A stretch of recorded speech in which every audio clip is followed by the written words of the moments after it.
Corona की ground report क्या है वो आपको दिखाते हैं अपनी इस खास पेशकश में। सबसे पहले बात करते हैं उत्तराखंड की।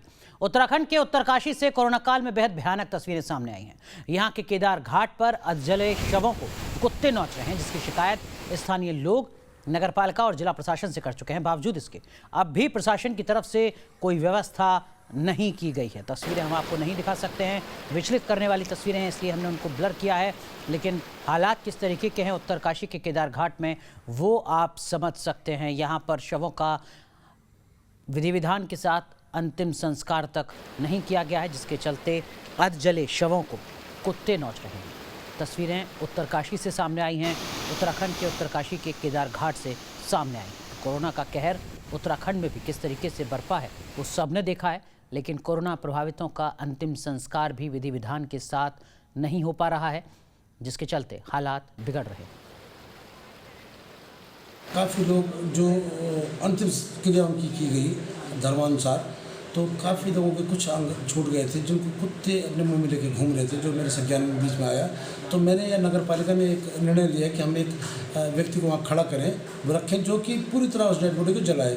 शवों को जला तो रहे हैं, लेकिन शवों को आधा छोड़ रहे हैं। तो ये बहुत ही चिंताजनक विषय है कि मुर्दा कैसे यहाँ पे छोड़ा हुआ, कुत्ते और कौवे कैसे नोच नोच के उस लाश को खा रहे हैं।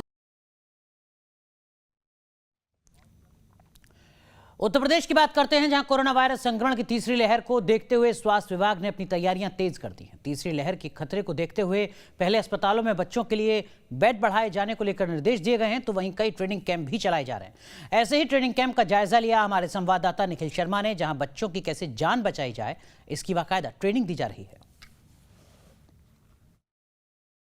देश में आने वाली तीसरी लहर को लेकर अभी से तैयारियां शुरू हो गई हैं। उत्तर प्रदेश स्वास्थ्य विभाग ने ये अंदाज़ा लगाया है कि अगर बच्चे तेज़ी से संक्रमित हुए तो उनका ट्रीटमेंट कैसे करना है, इसको लेकर अलग अलग तरह से तैयारियां चल रही हैं। एक तरफ बच्चों के लिए बेड बढ़ाए जा रहे हैं, तो दूसरी तरफ जो डॉक्टर हैं, जो बाल रोग विशेषज्ञ हैं, उन्हें इस बात के लिए ट्रेन किया जा रहा है कि जब बड़ी संख्या में बच्चे संक्रमित होंगे तो कैसे निपटना है, कैसे उनकी जान बचानी है। इसको लेकर एक ट्रेनिंग प्रोग्राम लखनऊ में चल रहा है और तमाम जो जिलों के विशेषज्ञ हैं वो यहाँ आए हुए हैं और ये समझने की कोशिश कर रहे हैं कि ये आने वाली तीसरी वेव से किस तरह से निपटा जाएगा। डॉक्टर साहब, बच्चे सबसे ज़्यादा संक्रमित होंगे तीसरी वेव में, ये अंदाज़ा लगाया जा रहा है, तो किस तरह से आप ट्रेनिंग दे रहे हैं लोगों को, किस तरह का आपका ट्रेनिंग प्रोग्राम चल रहा है? देखिए, पहली बात तो ये है कि बच्चे अधिक संख्या में संक्रमित होंगे, ये केवल एक अनुमान है। विषाणु की प्रकृति को देखते हुए ये माना जा रहा है कि जो एज ग्रुप्स जो हैं अभी सबसे ज़्यादा रिस्क पे रहेंगे वो बच्चों के होने की संभावना है। ये निश्चित रूप से कुछ नहीं कहा जा सकता है, लेकिन प्रदेश सरकार पूरी तरीके से इसके लिए तैयार रहना चाहती है।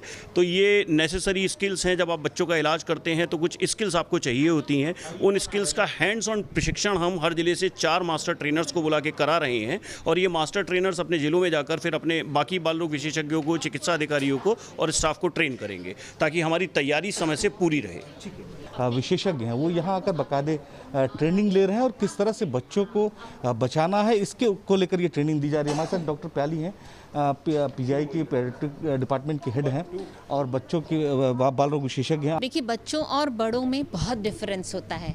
सांस की नली छोटी, बॉडी सरफेस एरिया ज़्यादा, तो बच्चों की तुलना में अडल्ट्स में इजी है ट्रीटमेंट करना।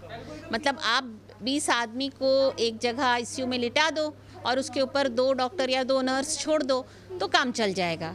पर अगर आप 10 भी बच्चों को 2 आदमी के साथ लिटाओगे तो कोई मास्क नोच रहा है, कोई हाथ से आईवी खींच दे रहा है, तो पॉसिबल नहीं होता है। तो इसलिए बच्चों के लिए थोड़ा सा स्पेशलाइज्ड ट्रेनिंग चाहिए। इन लोगों को वैसे काफ़ी मालूम है, फिर भी हम लोग कोशिश कर रहे हैं कि इन लोगों को हम ये दें कि छोटी छोटी चीज़ें हैं। गैस्ट्रिक ट्यूब डालना है, कौन से साइज़ का क्या नाप करके कितना डालना है, आईवी कैन्यूला है कैसे डालना है, जान बचाना है तो उसका करेक्ट सीक्वेंस क्या है। तो हम लोग यही कोशिश कर रहे हैं कि बच्चे जब यहाँ से ये लोग जाएं तो प्रशिक्षित होके जाएं, कोई बच्चा मरे ना। तैयारी पूरी है और सभी लोगों को प्रशिक्षित किया जा रहा है। सभी जनपद से बाल रोग विशेषज्ञ आए हैं जो ये समझने की कोशिश कर रहे हैं कि जब तीसरी लहर आएगी और बच्चे तेजी से संक्रमित होंगे तो उनका ट्रीटमेंट कैसे करना है। आज जो है लखनऊ और नोएडा 2 जगह से ये ट्रेनिंग शुरू की जा रही है। दोनों जगह तमाम जनपदों से विशेषज्ञ बुलाए गए हैं जिन्हें आज स्किल ट्रेनिंग दी जा रही है। लखनऊ से वीडियो जर्नलिस्ट समित सिंह के साथ Nikhil Sharma, news nation. Corona महामारी की दूसरी लहर के बीच भारत में मोनोक्लोनल एंटीबॉडी कॉकटेल का इस्तेमाल शुरू हो गया है। सरकार ने इस दवा को इमरजेंसी इस्तेमाल की मंजूरी दे दी है। ऐसी एंटीबॉडी कॉकटेल पूर्व अमेरिकी राष्ट्रपति डोनाल्ड ट्रंप को दी गई थी जब वो कोरोना से संक्रमित हुए थे। अब लखनऊ में भी ये थेरेपी शुरू हो चुकी है। मोनोक्लोनल एंटीबॉडी थेरेपी का इस्तेमाल अमेरिका के पूर्व राष्ट्रपति डोनाल्ड ट्रंप पर भी हुआ था, जिसके बाद से इस थेरेपी को ट्रंप कॉकटेल थेरेपी भी कहा जाता है।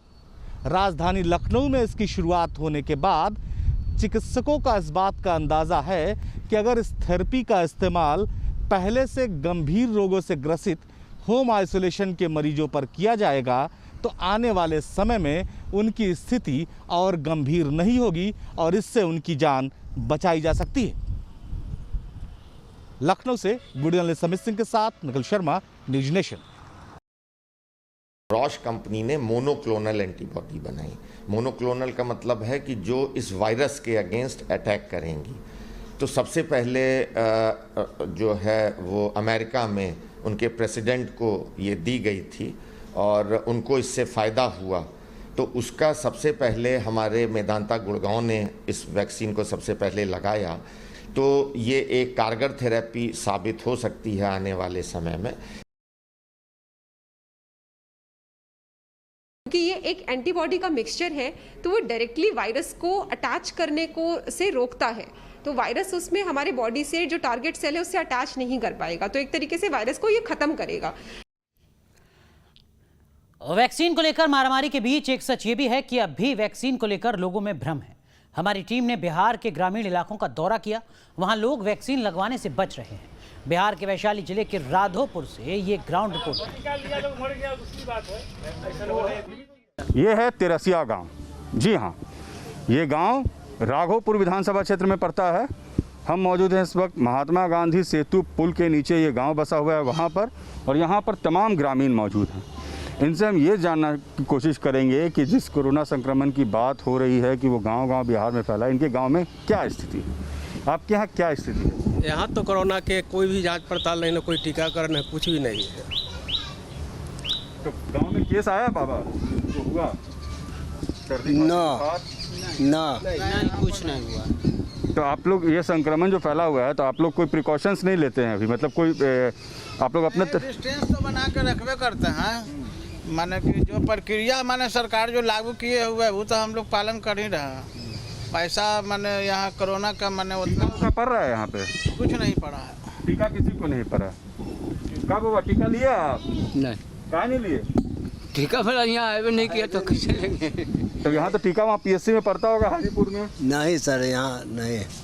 तो हाजीपुर में ना पड़ता है सर, यहाँ पर थोड़े ना आता है पढ़ने। हाँ, हाजीपुर में पड़ता है। हाजीपुर में तो यहाँ से कुछ दूर पे टीका पड़ता है, तो लोग लेते नहीं है टीका ज़्यादा। जिसको मंजूर है वो लेते हैं, जिसको नहीं मंजूर पड़ता है वो नहीं लेते हैं। नहीं क्यों मंजूर होता है?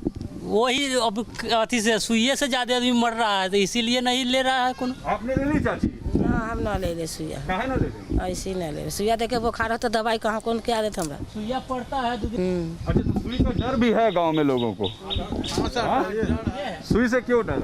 डर है कि एगो दूगो कांड नहीं, बहुत कांड हो गया कि सुइया लेने वाला मर गया अधिकतर। कितना लोग ऐसा होगा जो सुई लिया और उसका मौत हो गया होगा आपके गाँव में? 50 से ऊपर। इतना आदमी तो नहीं मरा होगा? हाँ, मरा है, मरा सुइया लेने वाला मरा है सर। 4 लाश गाँव से उठा। क्या नाम है आपका? कैलाश। तो कैलाश, हो सकता है कि वो जो मौत हुई हो कोरोना से भी हुई हो या किसी और बीमारी से हुई हो। फिर भी कोई में सबूती करता है कि कोरोना में मरा, उसको भीड़ में कोई नहीं जाता है। क्या बाबा? तब न मर रहा है, सुइया लेने वाला काहे मर रहा है सर? सुइया वाला मर जाएगा। सुइया वाला सर मतलब कि सुइया लेता है कोरोना वाला का आदत दे देता है, जहर वाला तो पॉइजन से मोड़ में। अरे जहर वाला सुई कैसे दे देगा? तो टीका है। तो सरकारें न जानेंगे, हम क्या जानेंगे। ज़रूरत इस बात की है कि अब कैसे इनको समझाया जाए, कैसे जागरूकता फैलाई जाए, कैसे इनको विश्वास में लिया जाए कि इनको जो टीका पड़ रहा है वो अच्छा टीका है, उससे इनको कोरोना नहीं होगा।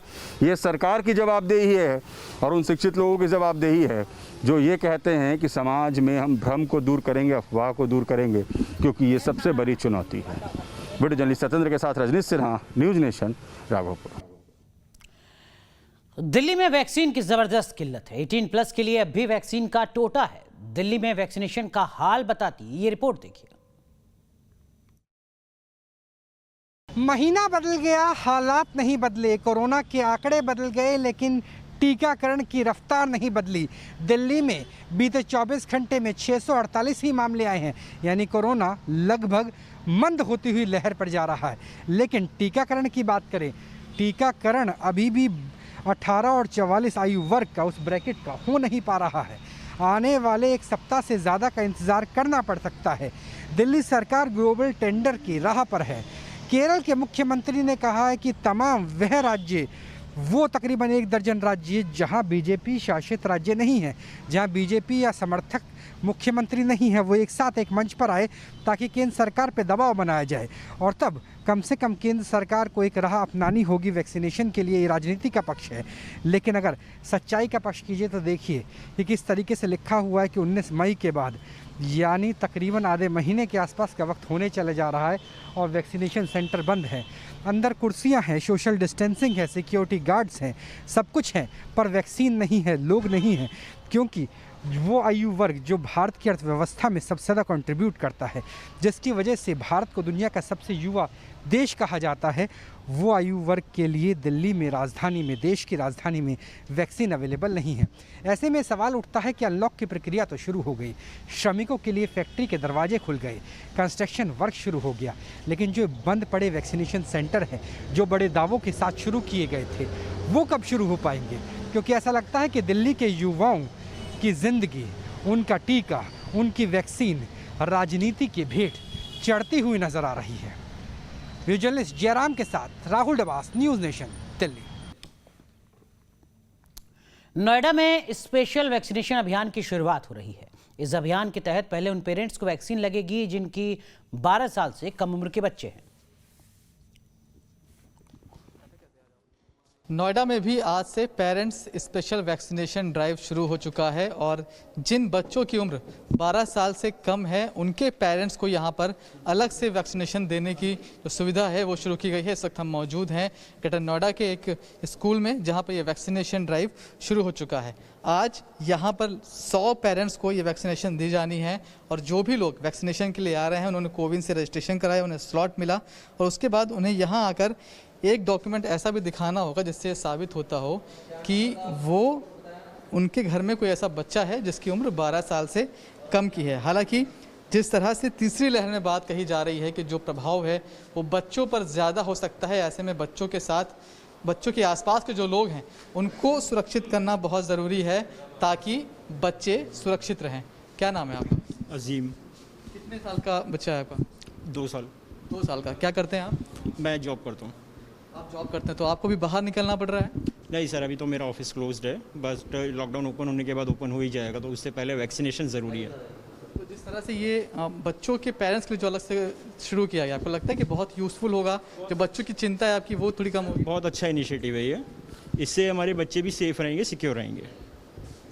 तीसरी लहर में यही कहा जा रहा है कि बच्चों पर सबसे ज़्यादा असर हो सकता है।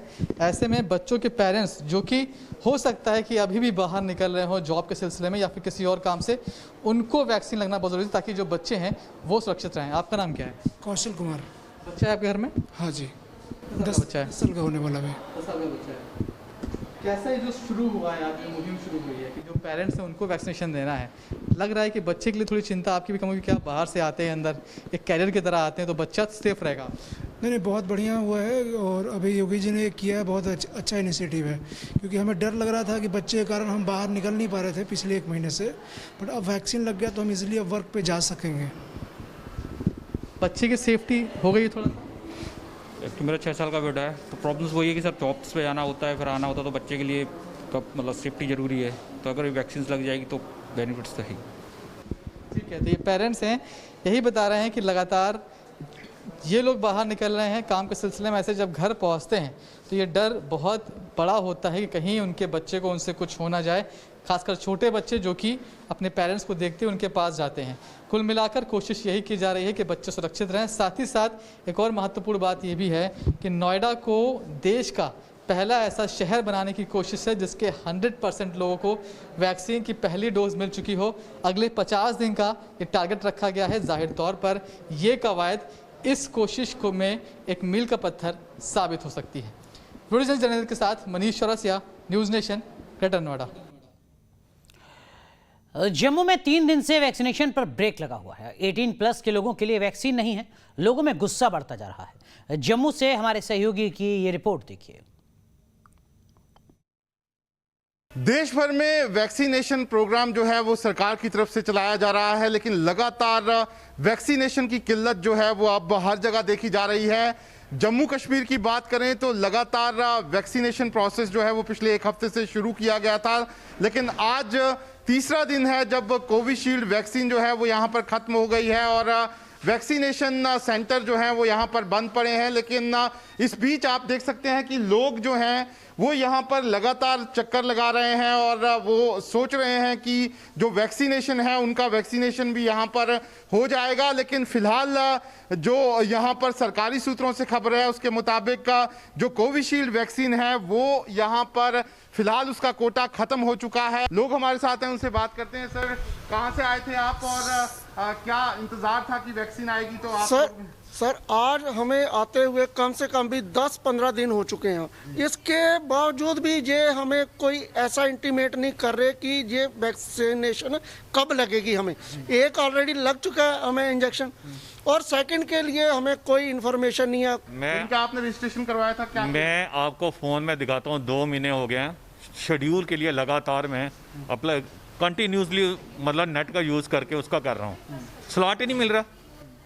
गवर्नमेंट तो बहुत बड़े बड़े दावे कर रही है। मेरे पास मोबाइल है, मेरी वाइफ को लगाना था इंजेक्शन यहाँ पे पिछले, यहाँ पे कभी जीबी पंत, कभी स्कोर्स एंड गाइड, कभी कहीं जाने, बिना सिफारिश के कुछ नहीं हो रहा है। मैं लगातार पिछले 1 महीने से चक्कर लगा रहा हूँ और ये मुझे लगातार स्लॉट जो है नहीं मिल रहा। तो आप देख सकते हैं ये सब लोग जो हैं वो यहाँ पर वैक्सीनेशन के लिए पहुँचे हैं। कई लोग ऐसे हैं जिनको दूसरा डोज लगना है, कुछ लोग ऐसे हैं जिन्होंने पिछले कई दिनों से रजिस्ट्रेशन करवाया हुआ है, लेकिन वैक्सीनेशन सेंटर्स जो हैं वो यहाँ पर पूरी तरह से बंद है। कोविशील्ड वैक्सीन फिलहाल यहाँ पर जो गवर्नमेंट के पास आई थी वो ख़त्म हो चुकी है। फिलहाल कोविशील्ड जो वैक्सीन है उसकी किल्लत देखी जा रही है और जम्मू कश्मीर में पिछले 3 दिन से यहाँ पर जो कोविशील्ड का वैक्सीनेशन है वो यहाँ पर बंद चल रहा है। वीडियो जर्नलिस्ट इजाज़ अहमद के साथ शाहनवाज खान, न्यूज़ नेशन, जम्मू। अब आपको कानपुर की तस्वीर दिखाते हैं। कानपुर देहात में लोग वैक्सीन लगवाने से डर रहे हैं। स्वास्थ्य विभाग की टीम को देखकर दरवाजा बंद कर लेते हैं। यहाँ उमरिया और अस्तिया गांव में लोग वैक्सीन से डर रहे हैं। गांव में ज़्यादा मुस्लिम बहुल आबादी है। बताया जा रहा है कि दोनों ही गांव में किसी ने वैक्सीन नहीं लगवाई है। वैक्सीन को लेकर लोगों की अजब गजब दलीलें हैं, तर्क हैं। आपने टीका लगवाया वैक्सीन कोरोना? नहीं लगवाया। क्यों नहीं लगवाया? नहीं लगवाया, मरना है का? क्यों, डर क्यों है आपको? अरे भैया जब भी हमारे आस पास पुखराया वो सब जगह लग रहे हैं, आदमी के टीके लगते हैं, हाल मालूम तब पढ़ते चला जाता है। क्या करना लगवा के? आ जाएगी, मर जाएंगे, इसे नहीं बनना है। तो स्वास्थ्य टीम आई थी आपके यहाँ? आई तो थी स्वास्थ्य टीम, मगर किसी ने लगाया नहीं। गाँव के लोग बहुत डरे हुए हैं। और दूसरी चीज़, वैक्सीन लगाने के बाद सबसे बड़ी बात ये आती है सामने कि वैक्सीन लगाने वाले तो वैक्सीन लगा के चले जाते हैं, उनको वायरल 2 दिन बाद आता है, फिर उनका कोई ट्रीटमेंट नहीं करता है। जब वो ट्रीटमेंट नहीं करता है तो वो डिप्रेशन से चले जाते हैं या उनको मेडिसिन नहीं मिलती, उससे मर जाते हैं। और इसका कोरोना पे असर पड़ता है और इसलिए कोरोना की इतनी दहशत फैल चुकी है कि मेरे गाँव में आसानी से कोई भी आदमी वैक्सीन नहीं लगाएगा। वैक्सीन मतलब लगाने तो लगवा लें, लेकिन बहुत सी लोगों के दिलों में अफवाह भरी हैं, दहशत भरी है। इसकी वजह से वैसे इंजेक्शन आ रहे हैं सरकारी अस्पतालों, मतलब कुछ लोगों के, बड़े लोगों के अच्छे इंजेक्शन लग रहे हैं, गरीबों को मतलब थोड़े पैसे हट के इंजेक्शन लग रहे हैं। इसकी वजह से लोगों के दिलों में ज़्यादा दहशतें भरी हैं, तो जनता लगवाना नहीं चाहती है। अब बात राजस्थान की, जहां बाड़मेर से अनोखी खबर सामने आई। यहां ऑपरेशन के डर से ब्लैक फंगस मरीज दूसरी बार एम्स से घर लाए गए। क्या है पूरा मामला, बता रहे हैं न्यूज़ नेशन संवाददाता। मेरे पिताजी लगते हैं सावल राम जी देवाश्री। हम हॉस्पिटल लेके गए थे एम्स में ये बीमारी बता रहे थे कि आंख निकालना पड़ेगा, जबड़े निकालने पड़ेंगे, इसलिए हमने वापस घर पे ले आए हैं। अब बात मुंबई की, जहां कमर्शियल सेक्स वर्कर्स में वैक्सीन को लेकर डर बैठा हुआ है। 1300 सेक्स वर्कर्स को टीका लगवाने के लिए विशेष मुहिम चलाई जा रही है। इस खबर पर और ज्यादा जानकारी दे रहे हैं न्यूज नेशन संवाददाता। मैं इस वक्त हूँ मुंबई के रेड लाइट एरिया कमाठीपुरा में। दरअसल मुंबई की ये गलियाँ बदनाम हैं देह व्यापार को लेकर। यहाँ पर देह व्यापार के पेशे में वैसे तो हज़ारों महिलाएं हैं और ये धंधा जो है बीते कई सालों से यहाँ पर फल फूल रहा है।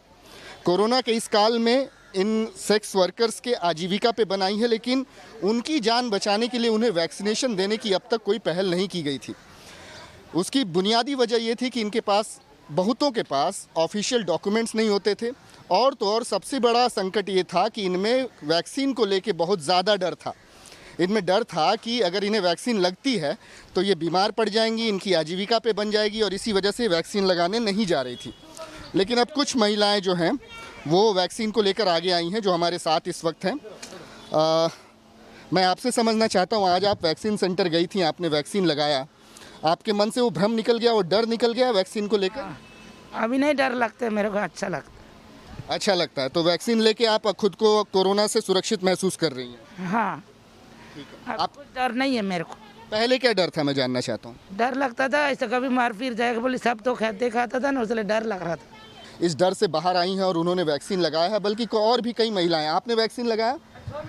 आपके मन में कोई डर था वैक्सीन को लेकर? नहीं, अब कोई डर नहीं रह गया है।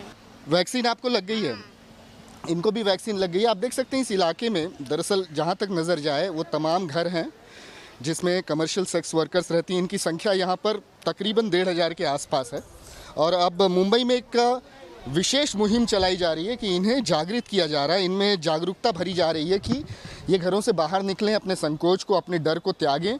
वैक्सीन बिल्कुल नुकसानदायक नहीं है और इसके जो भी साइड इफ़ेक्ट्स हैं वो बहुत ही मामूली हैं। वीडियो जर्नलिस्ट स्वप्निल के साथ विकास श्रीवास्तव, न्यूज़ नेशन, मुंबई। इनको जब हमने बात की तो ये बहुत डरे हुए लोग हैं। इनको ऐसा लग रहा है कि हम बीमार हो जाएंगे तो हमारा इलाज कैसे होगा, हम मर जाएंगे तो हमारा क्या होगा। उनका भी वैक्सीनेशन ड्राइव यहाँ पे शुरू है। अब तक कितने कमर्शियल सेक्स वर्कर इस ड्राइव का लाभ उठा चुकी हैं? 100 से अधिक लोगों ने इसका फ़ायदा ले लिया है और हमारा टारगेट है 1364 जो यहाँ पर जो लोग हैं उनको हर एक को वैक्सीनेट करवाना। और अब हैरान करने वाली खबर जो जयपुर से आई है। यहाँ ब्लैक फंगस के आतंक के बीच कोरोना से ठीक हो रहे बच्चों में MIS-C नाम की बीमारी फैल रही है। इस बीमारी के बारे में और ज्यादा जानकारी दे रहे हैं न्यूज नेशन संवाददाता लाल सिंह फौजदार।